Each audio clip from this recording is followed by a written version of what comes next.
Way back in 2005, two brothers set off on a road trip that would save the world and change television. The Everly Brothers? No, not the Everly Brothers. For 15 seasons and 327 episodes, Supernatural took audiences on a wild ride of family, fate, and faith with a rocking soundtrack and a seriously cool car. But that was then, Bobo, and this is now. And yes, the show has quote-unquote ended, but we're not quite done with the journey. No, we're not. And that's why we're watching it all over again, or for Rob and me, for the first time, That's right. diving deep into every episode of Supernatural with the fine folks who made it. And we're taking you along for the ride. Whether you like it or not. I'm Rob Benedict. I played Chuck Shirley, a.k.a. God. Spoiler. Yeah, it is a bit of a spoiler, but hey, spoilers are fair game here. Fine. And I'm Richard Speight Jr., and I played the Trickster, also known as the Archangel Gabriel, and I did a little bit of Loki work in there. Okay, you know we're running out of time. Okay, well, we'll be talking about the entire series, so whatever we say, accept it. You've been warned. So buckle up and settle in. Because this, my friend, is Supernatural, then and now. Hey everybody, I'm Rob Benedict. I'm Richard Speight. And this is Season 2, Episode 9. Croatoan. Man, how many times did you get that wrong at first? Lots. I said Croatian. And you know, my character talks about the Croatoan virus in an episode in Season 5, I think. Yeah. And this is the first time I knew what that was. I'm still confused about what it is, but yes, the first time I really understood.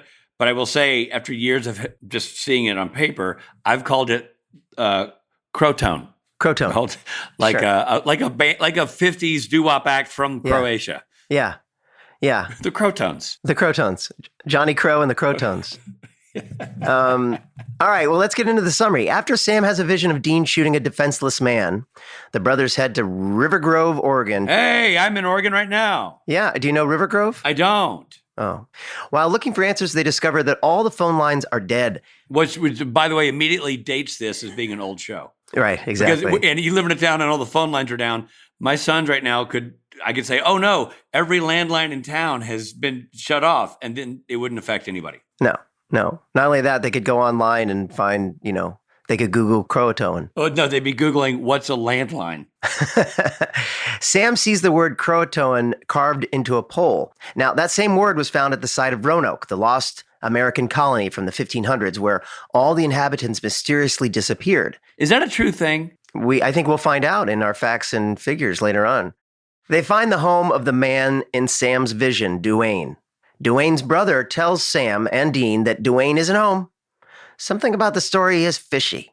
Sam and Dean peek into the window and see the father cutting the brother's hand so that his blood will drip into a wound on their mother who is tied to a chair. Oh, man. Talk about awkward family Christmas. Yeah. The boys kick in the door and shoot the father, but the brother gets away. The brother gets away because Sam's a lame-o with his weapon. Like, he really phones it in when it comes to shooting the brother. The brother's about 4 feet away from him and just disappears a minute later into the trees. Like, Sam has about 9 opportunities to shoot this kid. Totally. Sam and Dean take the mother to the medical center. There, Dr. Lee discovers a virus that seems to be supernatural in origin and drives people to be violent. Ooh. Dean attempts to drive out of town to find help. However, the roads are barricaded by men infected with the virus. Yikes. Yeah, weirdos. Dean picks up Mark Vargo, a local he met earlier, and heads back to the doctor's office. But not before, reversing and that guy, crazy stunt. Flinging some dude from the side of the Impala. Yeah. Really cool.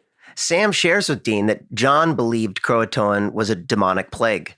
The mother starts to go crazy. Don't all mothers go crazy, though? Raising Totally. children these days, even back in the 2007s. I mean, it's tough. It's tough. Raise your hand, moms, if you haven't gone crazy. You know what I mean? That's right. Now raise your hand if your son went nutso and dripped blood into your mouth. Wow, only a handful of hands. So the mother starts to go crazy, and Dean shoots her. Duane shows up. Hello, overreaction. They run tests on Duane, but they're inconclusive. We are now at the moment of Sam's vision. Dean is about to shoot Duane, but he can't. A nurse goes berserk and gets her infected blood in a wound on Sam. Yeah. Dean kills the nurse. Dean's just kill crazy. Dean's in a mood. Dean makes everybody leave and refuses to let Sam off himself. This doesn't sound right.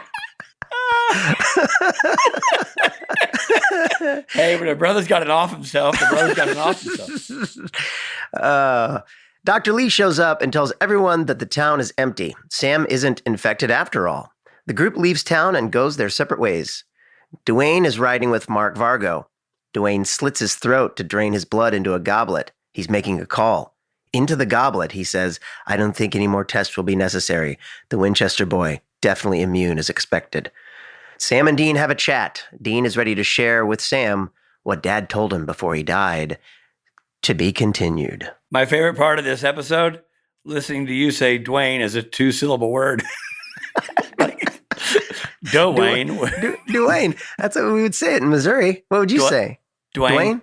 Dwayne? I like Dwayne, though. I like your way. Dwayne and Sam offing himself. Well, maybe Sam should have done Wayne. So what'd you think? I thought that was a pretty good episode myself. The virus thing was hard to sort of understand at first what the hell was going on. Well, I think the episode bit off a lot. It had to take giant leaps. I mean, I know it's a TV show and there's always giant leaps in logic, but the woman in a walk-in clinic had CDC levels of abilities to identify, isolate a virus and track its growth pattern. Like a little bit where she's like, well, I don't know much about medicine, but let me see. Oh my gosh, I've just found this rare virus that no one's ever seen before and it's in your blood. It should probably be there around 3 hours. I mean, why am I a doctor in Riverdale, Oregon when I've got these, when I'm actually an amazing surgeon? Exactly. I kind of felt like it was a really good episode. So, I mean, I enjoyed it all the way through. I thought it was really interesting. Great guest cast and cool, scary story. I love the guys barricading the bridge. That was a really cool scene, as you already noted. That was a great stunt. Amazing. We don't normally see stunts like that on the show. And I knew the nurse. I knew the nurse was not to be trusted. She was so weird. I was like, why is that woman so weird? And then when she was like, it revealed that she had the virus. I was like, I yelled at the TV. I knew it. You are so on. There's been more than one episode where you have called out something that I totally didn't see coming. I didn't see the nurse being. I thought it was going to be a classic. Dean woos the nurse and then says, "Sorry, I can't stay. I got to go." Like he does. So I didn't see the old nurse tries to kill Sam bit coming. I didn't trust her. And also, well, you don't trust nurses in general. I have a problem with nurses. That is not true, though. We have a lot of nurse listeners, and I just want to send love out to anyone who's a nurse. Nurses. All you nurses who haven't tried to kill Sam or Jared Padalecki, hats off to you and your service. It certainly was it was blonde. I've written down in my notes, blonde hair hospital. A lot of blonde hair in that hospital when the mom was in there and then the nurse and the doctor. Yeah. They all go to the same salon. It's a tiny town. Yeah. I also have written down Mr. Rogers' joke. Do you remember Mr. Rogers' joke? That was a great joke. Yeah. What's the joke? Oh, it was really funny. He goes, my neighbor, Mr. Rogers, went nuts. And he's like, you have a neighbor named Mr. Rogers? And he goes, not anymore. Not anymore. Yeah. That's a really funny joke. It was a great back and forth. I thought it was great. Yeah. And I thought that actor was fantastic playing the Vietnam vet neighbor, the master sergeant, you know? Yeah. He was great. I shouldn't say he's a Vietnam vet. He's a master sergeant. He was great. He was great. And then when they got in the car and they had the guns pointed at each other, and Dean's so like, great. This is going to be an awkward ride. Or whatever he said. I love that. And you know who else I really liked was the kid who played Duane. Duane, it was really great. He was a really good actor. And because that's a intense scene to play when you're about to be shot by Dean. I don't know if you know this, but I met him on Sunday and my heart stood still. A Duane, Wayne, a Duane, Wayne. Oh, man. Well, there's a joke for one of you. Hopefully Sean Cassidy is listening to our podcast. That's a joke for Sean Cassidy. Yeah. Well, and the other thing I've written down is Dean's in a mood, because Dean is in a mood. Well, he is in a mood, and good for you for calling it out. He definitely is trigger happy, although he makes the right call at the 11th hour with Duane. Yeah. Yeah. I was. It was just that contagion sort of through line with the sort of we're trapped in this tiny building and it's just us and who can we trust out of the group of us? Like 28 days later, they're like traveling together in a small group and you don't know who you can trust and when that can turn at any second. That was cool. I thought it was a really cool. There were a couple moments when people started disappearing, like the hospital felt like a set to me. It did. When people start disappearing, it almost like it made it not look real. Does that make sense? I think part of the problem is you understood this is one of those episodes that reveals the limitations of TV. Mhm. Aside from that great stunt, which was big budget and looked awesome, Yeah. We didn't see the town disappearing. We just heard the sound of the town disappearing. Right. You weren't really getting to experience as much of and that's not because it wasn't well directed. It was very well directed. It was very, very well written and very well acted. It's just that's the limitation of TV. Sure. Like the feature version of this is very different. You know? Right. And that's kind of my point with the whole 24-hour doc in a box walk-in clinic is identifying viral samples that will bring the globe to a screeching halt in a matter of minutes. I mean, it's a big leap a couple of times in this story. But it is supernatural, and we're watching a show about demons and going, this is and I think reality. they did a good job of making it about Dean's journey to try to figure out where it's almost like the Sterling Carey Brown story. Now he's got to decide if he's going to shoot these people just because he thinks they might be bad versus waiting to find out. You know what I mean? Yeah. Okay. So time to meet your maker. I like this episode. Me too. So I'm going to give it. I'll give it a man. What am I going to give it? I'm going to give it a full.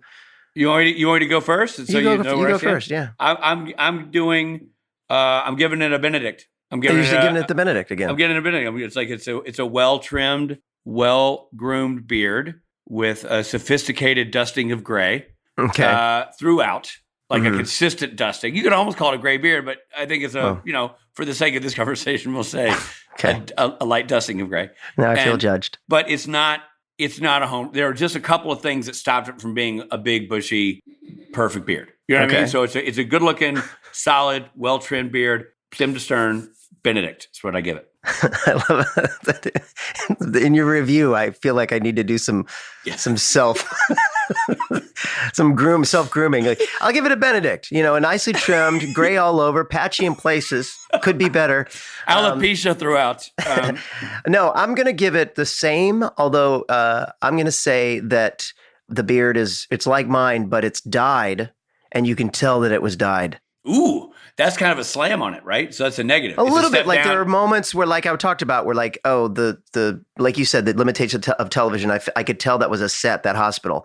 Now that being said, I really, really, I loved it. It's a good looking beard.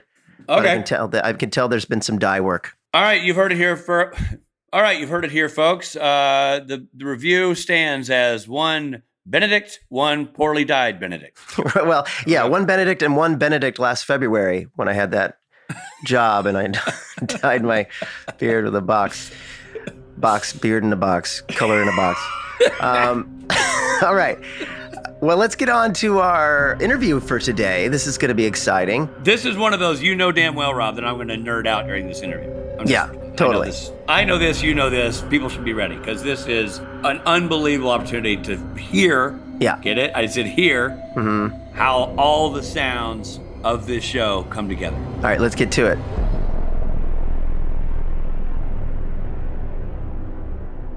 Michael, so good to see you again. Good to see you, both of you guys.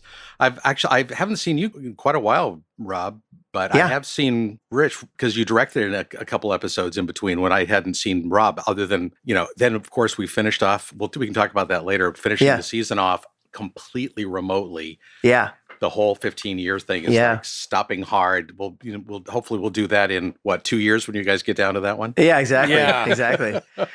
Well, we're talking here with Michael Lawshe, and he is, well, for me, you were always the reason I loved to go do dialogue replacement, because I'd get to come to Warner Brothers and do sound. Be on the fancy lot. Yeah, exactly. And so he won 3 Emmys for his work on Smallville, worked as a supervising sound editor for all 15 seasons of Supernatural. And now you're on a show called Walker with a guy named Jared Padalecki. Who? Yeah. Very tall man. Yeah. And his other TV credits include Arrow, The OC, Malcolm in the Middle, and Midnight Caller. Michael Lawshe, thank you so much for being here. Thank you very much, Robin. Thank you, Rich. This is great. Absolutely. And I got to say, you've got to be the only person that we've interviewed so far, and maybe that we'll ever interview, who has 3 Emmys under their belt. Yeah.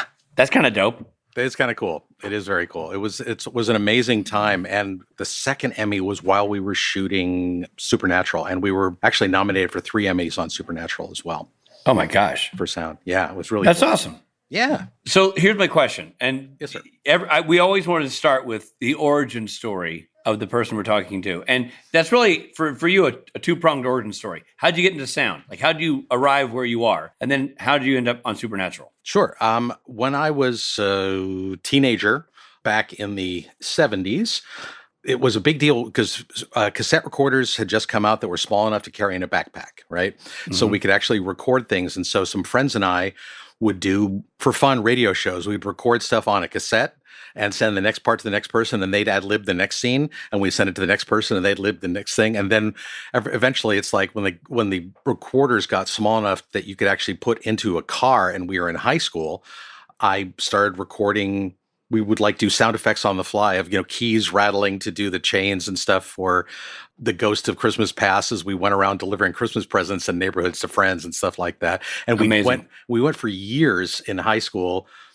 I think, for 3 years running, we went and did that. And so we continued the story of Christmas Carol, recording that stuff. And it was a lot of fun. I went to UCLA and started as an actor, as we all do, and did a lot of technical theater at the same time because I had done a bunch of theater.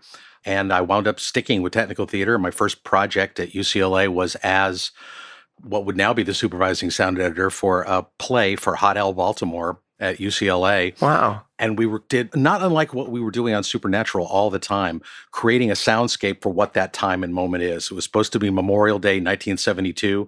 Went to the library, dragged out the books of Billboard on file, right? So wow. What songs were there? What was happening in the news? So we put together this stuff with all these different guys and girls to do as if we're doing radio broadcasts through a little AM radio on the set. That was how the entire show started. So you knew you were Memorial Day, 1972. The first space station was up at that moment. Is that people were pulling out? They were pulling out of Vietnam. All this other stuff was going on. We did this big deal of trying to really put everybody in the timepiece, and that was in 1979. So I think I was 18 and a half at UCLA doing a big sound project, and that was cool. Wow, yeah.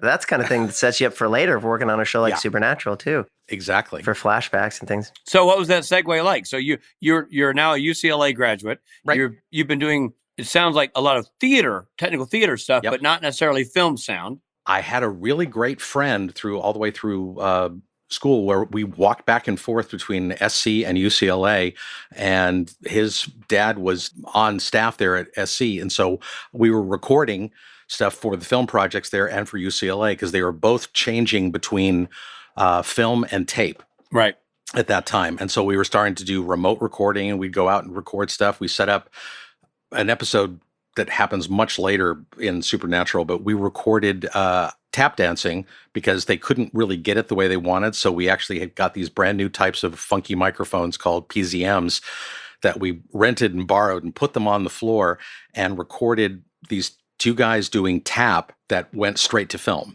So it was one of the first times we had done that, of having it to be live and not something that was replaced or something that was just live direct out, but we did it in sync. Okay, so I just want to clarify something. So you're talking about film cameras were rolling for that. So that it was, you were capturing live sound. You didn't Foley that later. There was nothing about that was redone. 100% live. We did it with a downbeat and then started doing they did the tap on it, recorded it out that way. I answered an ad at UCLA to be sound editor wanted. It's like, oh, okay, sure, let's see how that goes. And jumped into a non-union company and started designing and editing and eventually mixing for, should I say what show was the last season of, or should I not? Yeah. Okay, for a really big one, Airwolf, which was gigantic. And so it was when Jan Michael Vincent left the show and the show kind of closed down. That was at the time when they had to really worry about having a number of episodes to be able to do the package, right? You have to have 200 episodes to be able to sell into syndication. So we had 28 episodes we had to do. So it was done up in Canada. Sounds familiar? Very first time up in Vancouver. And we did Airwolf with stock footage and all these things. We had to grab sound libraries from Universal. We eventually moved over to Universal and started developing sound for this stuff. I was doing sitcoms and Airwolf, so it was like a pretty big, wide thing to jump into really fast. Yeah. We'll be right back.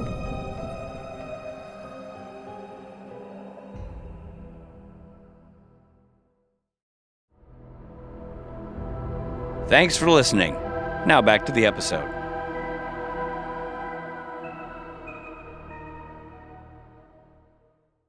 Now let's talk about that, what we're explaining. You're talking about the group ADR and breaths and efforts. So explain that, if you don't mind. Walk everybody through that. Absolutely. Let's say, specifically, let's talk about the episode we're going to look at today. Yeah. When the episode was written, the idea is the entire world starts shrinking smaller and smaller because people are disappearing.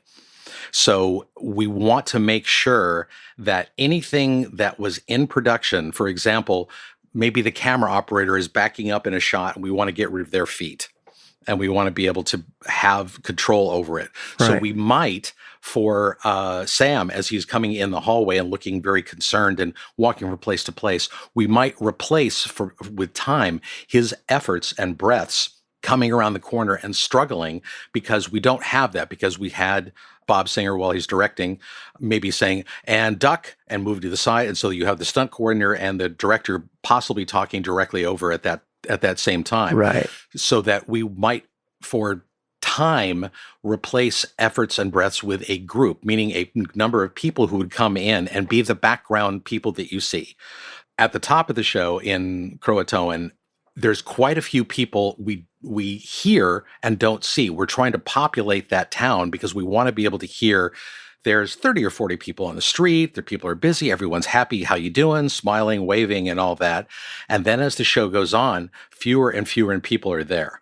And so that entire sound and the whole soundscape world gets smaller. Mm-hmm. So instead of being a broad sound, it gets really personal. So there were times with both Jensen and Jared, when they're too busy, they're already on 2 episodes down or 3 episodes down the line. They both gave us the blessing to have 2 guys who were in group every session who could replace their breaths and efforts if necessary. So that it wouldn't be really having to pull somebody off set. Right. Or out of another production to be able to, I won't say just do it, because it's super important on a show like Supernatural, because we live and die in close up, the long shot. There's not a whole lot of middle. Right. So you're living and dying out of these things. And if someone like Jared has a great big react, you want to hear it because you see it so on camera. Yeah, yeah. And if you don't have it, it feels false. Yeah. Yeah, a lot of times, even as an actor, you come in and do ADR, and you absolutely you in the scene, you've opened your mouth, and it looks like, for me, like I almost have a bad habit where, like, I'll go, I'll start to say something, but don't, but then there's no sound there, so you've got to go back and add in like add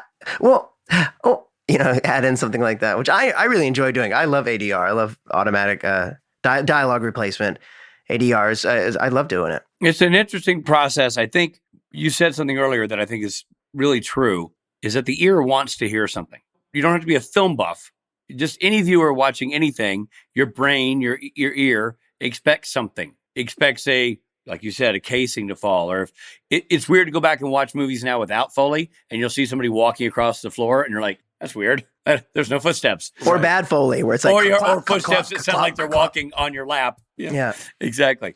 It's interesting that, and I think that of all the jobs, of all the departments, the one that people understand the least is yours, who are fans of the business, but just fans. Because you see the camera guy, you see the boom guy, you see the actors, you see the stunt coordination.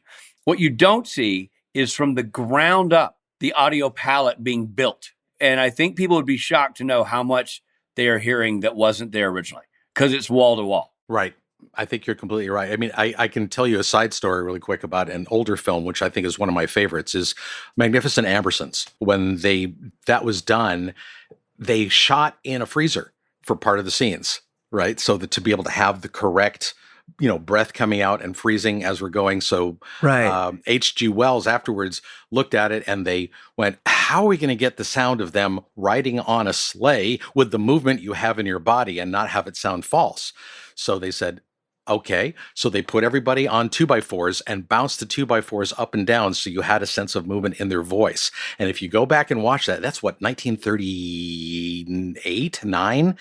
It's there. And it's like you look at it and you go, that's right. These were all, I'll give you guys compliments, which I know you both hate. You both know craft really well and understand what you're trying to do for timing. And so were the actors in that film. So they would go through going, okay, I'm hearing the timing. You hear, you guys know, you hear 3 beeps for rhythm. So anyone who is a singer or getting rhythm or knows comic timing will go beep, beep, beep, speak. So you're talking on the imaginary 4th beep. Right. So that was a way to be able to do that, so that they could go through and loop the audio quite literally on a film chain, which was why it was called looping. So that you would go through and record it until that loop was perfect, then say, great, loop 118 is perfect, take down that, and then put the next one up. Gotcha. Now, when you get a supernatural script, like say this one, Croatoan, like what's the process? Where does it start for you when a new script comes out? What's your process in terms of like reading the script? Then what?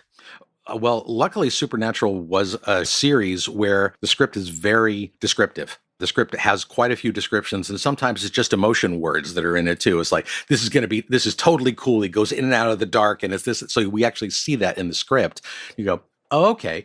And a lot of the writers and producers would put in feelings and notes, or even like a little references that go back to other pieces of media to say, it's Night of the Living Dead, we're walking this, but not, it's cooler.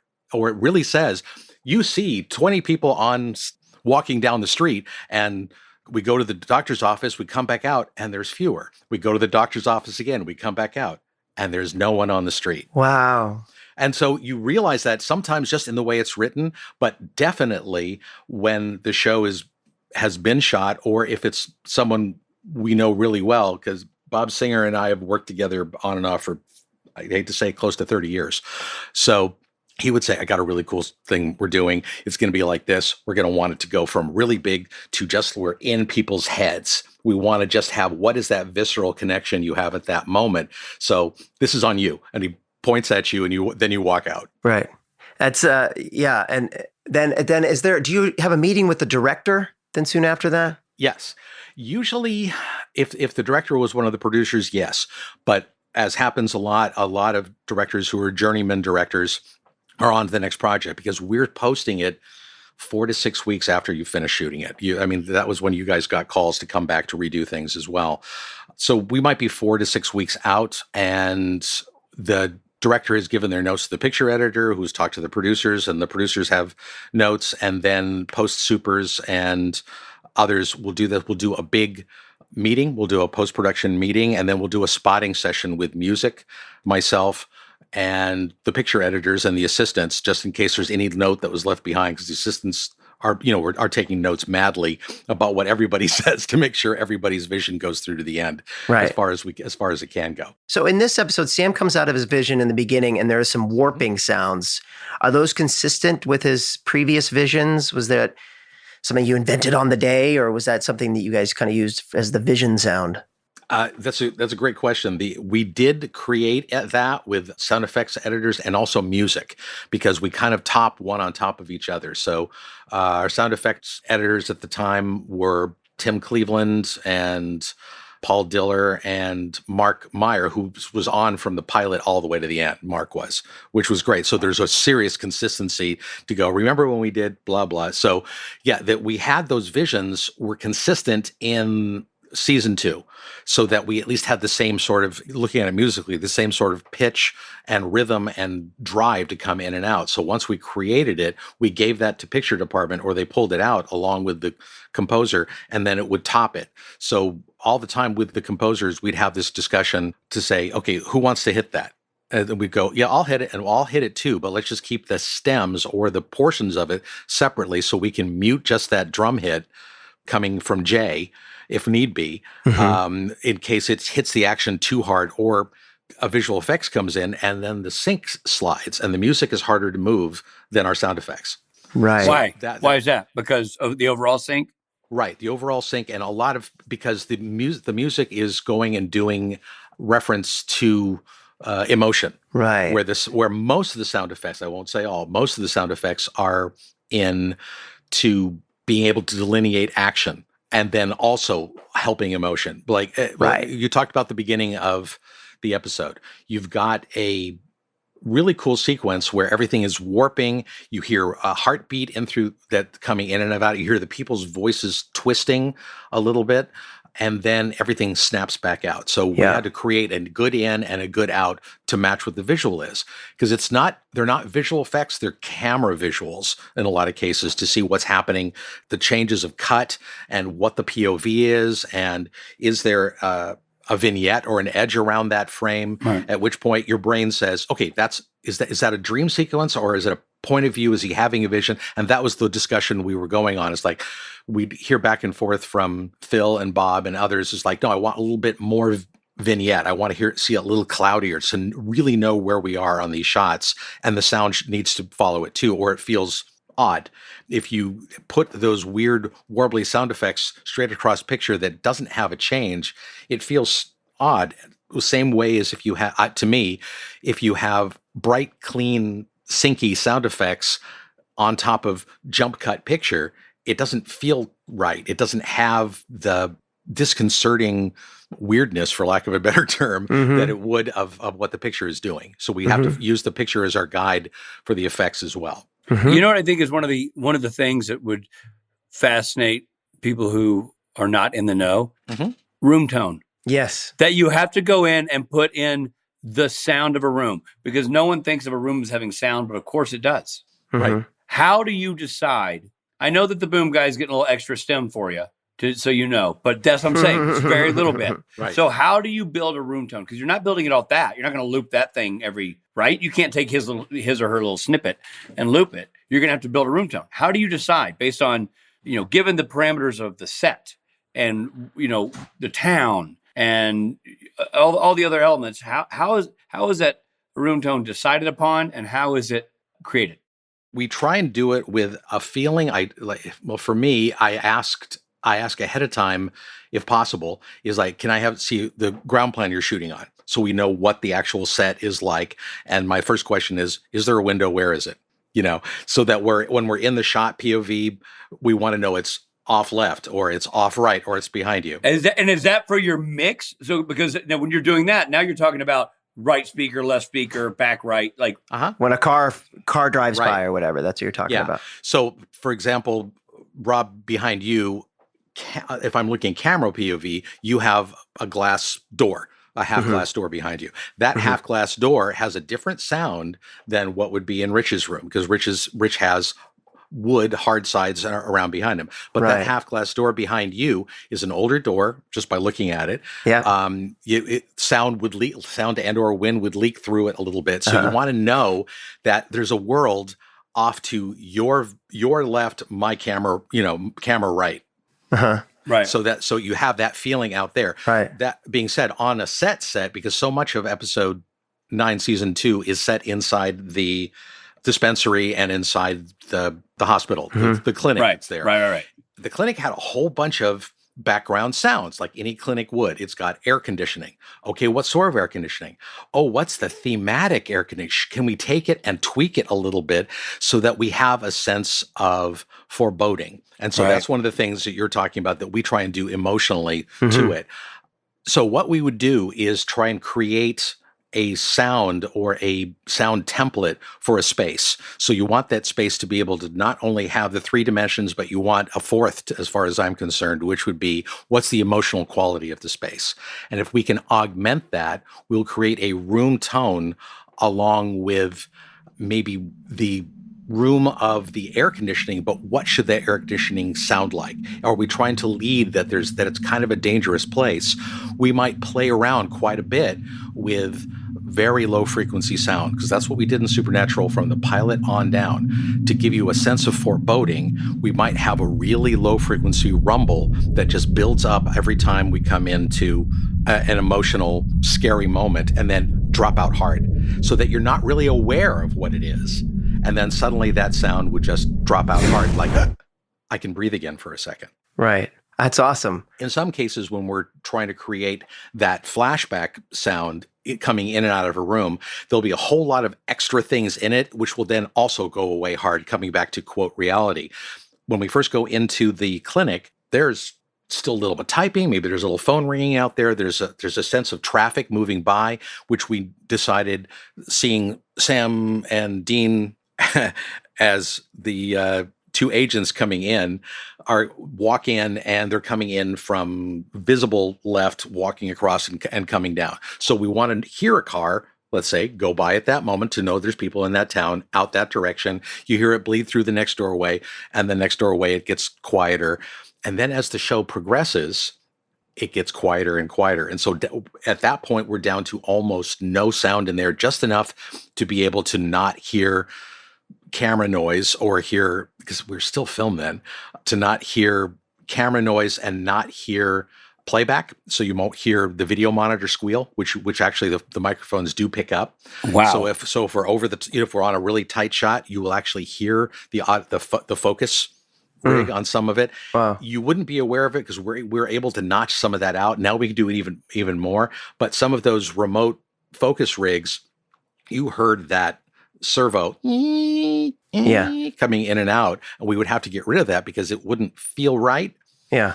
But you want to follow that move still. So maybe we would just add that rumble in just a little bit over that move, that push in, and then pull back on it. When we're in Sam's point of view, worrying about, have I been eaten? Have I got the stuff in me, etc. Right. There is more of a swirl, talking, very, very light motion in the sound to really feel that his worry about it. And then when something else happens, that would go away, because you can't maintain that forever because it loses its effect. Yeah, it's all so fascinating. Honestly, I could hear you. So cool. We could talk about this all day, and you're going to have to come back because there's lots more to dig into. And next time you watch, to anyone listening, next time you watch an episode, close your eyes and listen to what this man is doing. It's an art unto itself, and we really appreciate you coming on and talking about it. Well, thank you guys. It's great to see you and great to talk to you. And I will add to Rob's thought, if you're watching this show now on iPad or your phone, which a lot of people do, put on headphones so you can at least hear more detail, because those speakers don't do it justice. You know what I mean? Put on the headphones, listen to the detail that's there in the audio soundscape. Thank you so much. This is fascinating. It really is. Man, I nerd out on this stuff. I mean, so you got to come back and we'll continue this conversation. That'd be my pleasure. We should come back and talk sometime about the creation of Baby, because that'll be fun sometime. I would love that. Absolutely. That's whole we'll do episode on that. Yeah. Thanks, Michael. It was really great. Thank you so much. Thank you. Great seeing you. Hey, this is Jeffrey Dean Morgan. We are going to take a quick break.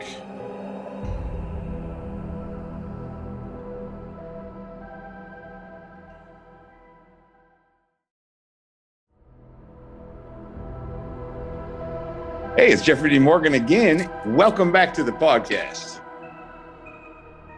That was great, man. It's as predicted. You nerded out, and I kept waiting for you to kick me under the table, but then I remembered we're in two different states. Well, yeah, but the fact is, I was just as nerding out because he tells great stories, and you could kind of listen to that voice. Also, just a side note: kudos to him to being the first guest that knew his way around a microphone and knew how to record himself. Oh yeah, he knew how. Not only the microphone, but the software. Yeah, to record his voice. As opposed to Bob Singer, who I love dearly, was like, I don't know, what the hell?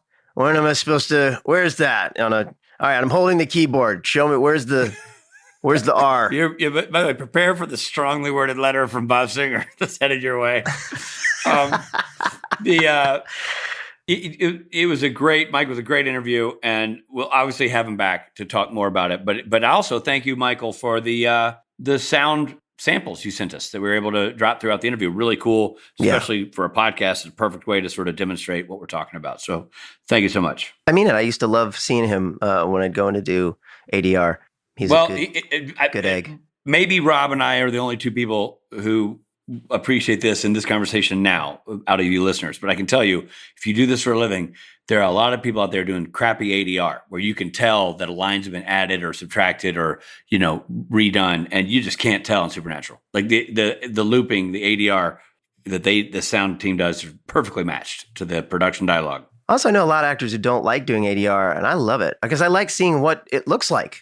Dude, you're really good at it. I can say this as a guy who's had you do ADR in Kings of Con. Like you and Rick Gomez are like next level ADR people. It's not like normal ADR people. Most actors don't like it because it's hard. It's hard to recapture performance in that. And I think because you're a musician and you're used to being in front of the microphone singing. Yeah. And in Rick Gomez's case, he's been doing voiceover work since he was in knee pants. Right. But you guys just have a skill there that is rare. Yeah. I suck at it. I'll go in and do 5 takes and I'll be like, let's just cut the line. We'll just, we don't need the line. Anyway. Well, let's get into the mythology. Mythology, come! It's the eagle of mythology. All right, well, here we go. Roanoke Colony, also called the Lost Colony, was located on an island in present-day North Carolina. So how do they know that? I thought it was lost. I guess we just caught them in their lies. A little over 100 settlers were left there while ships went back to England for supplies. When they returned 3 years later, the colony was fortified but abandoned. I'm surprised there wasn't a Post-it note fashioned out of a leaf saying, 3 years? Seriously? Thanks for nothing. Seriously, yeah, totally. Like that. It's like having like an American Airlines flight that's delayed or something. 3 years. I'll be tweeting about this. And all they saw was a bunch of people in Hawaiian shirts and leather bags, just skeletons standing there waiting, lined up, waiting for the boat to arrive. Well, actually, what they did see was the word Croatoan carved into a wall. At the time, there was a Croatoan island inhabited by a tribe of indigenous people called the Croatoan. Well, no one knows for sure what happened to the colonists. Many people believe they were either massacred or assimilated into the local native tribes. I'm going to guess. I'm going to go didn't assimilate. I'm going to say that doesn't make sense because all you would need to do is look at the tribe and go, look, there's a bunch of local tribal people and that awkward white guy with them. What? No, I was born with these guys. Dave, what are you doing? I'm not Dave. I'm local man. Tell me about Violent Viruses, Rich. Great band. I saw them in the late 70s. They changed their name to the Violent Femmes and really broke out in the 80s. Okay. There are different strains of rabies. I don't need to tell you that, Robbie. No. One is called furious rabies and can cause violent behavior when someone is infected. The other one is called cute and cuddly rabies and makes you want to snuggle. Rabies can take 3 weeks to 3 months to incubate. About 3 people in the U.S. die of rabies every year, usually from a bat bite. Yeah. Well, don't play baseball. Yeah. That's what I was thinking. Yeah. I thought there was an element to this episode that felt very prescient because of, what we're dealing with right now with all the viruses going around. This podcast brought to you by Merriam-Webster, where today's word is prescient. There you go. Well done, Rob. That Northwestern degree coming out in your word choice. Hope the Alumni Magazine covers this episode. Time for trivia fun facts. Fun facts, fun facts, fun. Dean introduces themselves as U.S. Marshals Billy Gibbons and Frank Beard. And ZZ those Top. Men were in the band ZZ Top. Did you know that when you heard the names, Rob? Did you know? Of course I did. And they both have amazing beards. Actually, that's not true. Frank Beard was the clean-shaven one. Yeah. Billy Gibbons and Dusty Hill had Didn't Frank Beard have a mustache? Frank Beard had a mustache. Yeah. And weirdly, his brother, Carl Mustache, only had sideburns.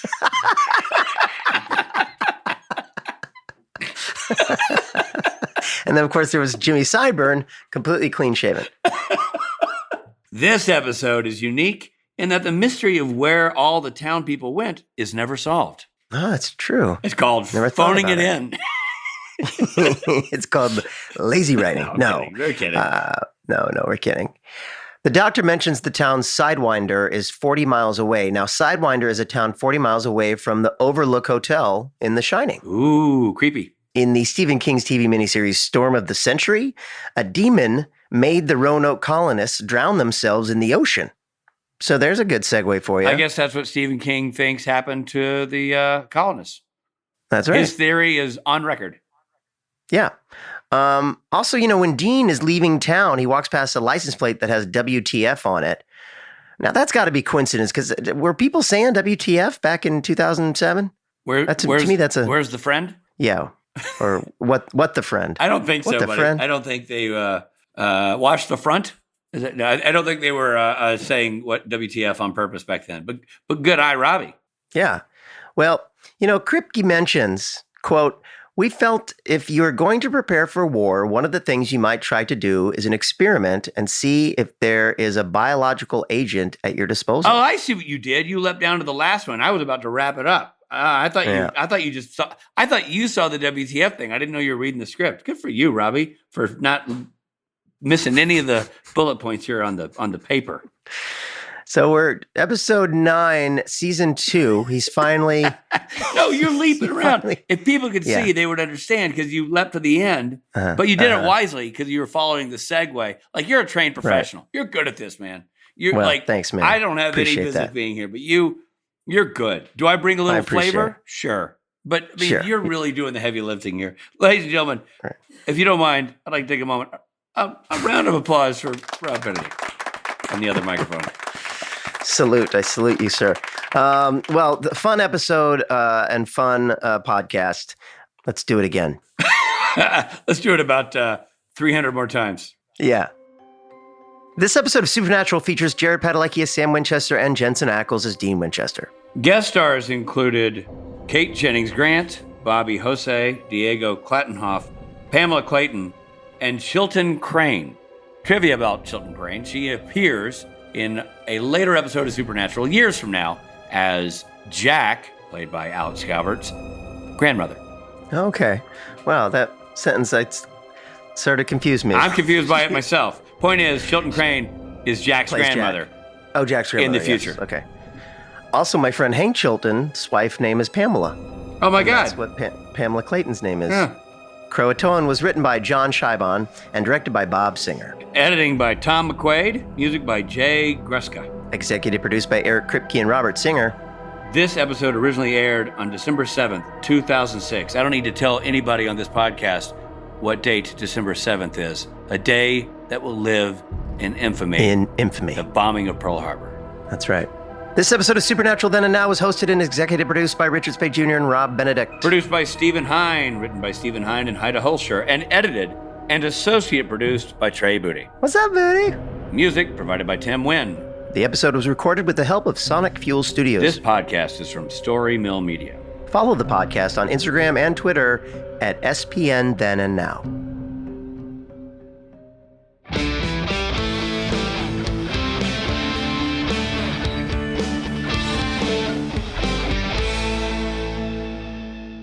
Okay, this is Croatoan, and this is what we're talking about. Okay. I thought you were doing the intro. I'm like, wow, maybe a little take 2 with a little more life. Talk about tone shift.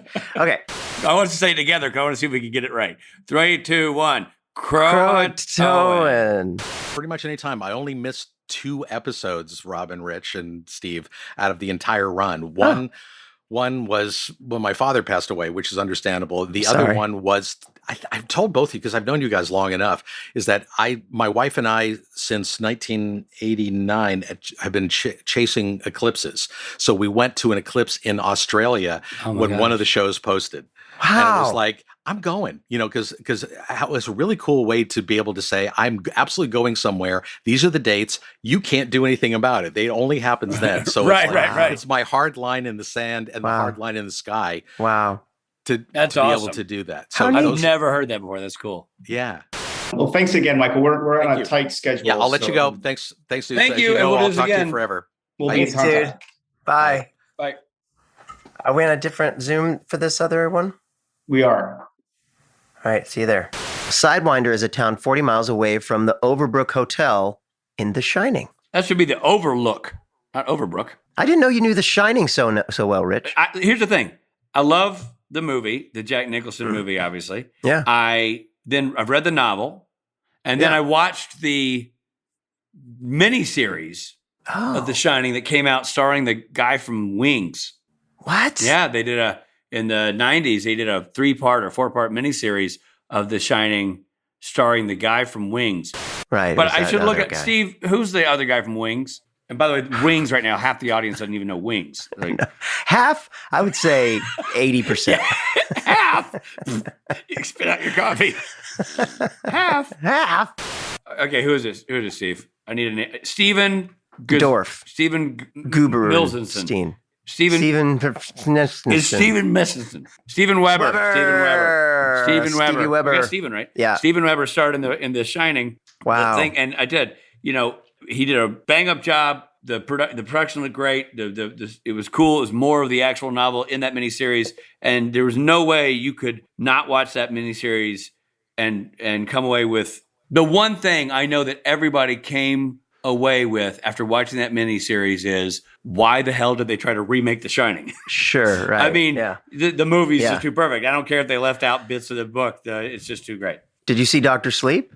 No, I don't even know what that is. That's a sequel to The Shining that came out about 3 years ago. What? With Ewan McGregor. Ian McGregor. I did not see that. He plays the son all grown up. Oh, Red Rum guy? Yeah, all grown up, and I think that's also a Stephen King book. I think there was a book called Dr. Sleep that was the. Oh, that's true. Anyway. Well, there's a hotel. Hey, James, what's that hotel called in Oregon where they shot part of The Shining? Timberline Lodge. They shot some of the exteriors shots of The Shining at this really cool place called the Timberline Lodge, which was a hotel built during the Roosevelt, the FDR administration, Good. when he was investing money. Okay. When he was creating jobs. It was a jobs creation act. So Great. he gave woodworkers and carpenters things to build funded by the government. And Timberline Lodge is one of those things. And the woodwork is astonishing. A wonderful place to take your family skiing. But the rooms are small. I'm not going to lie to you.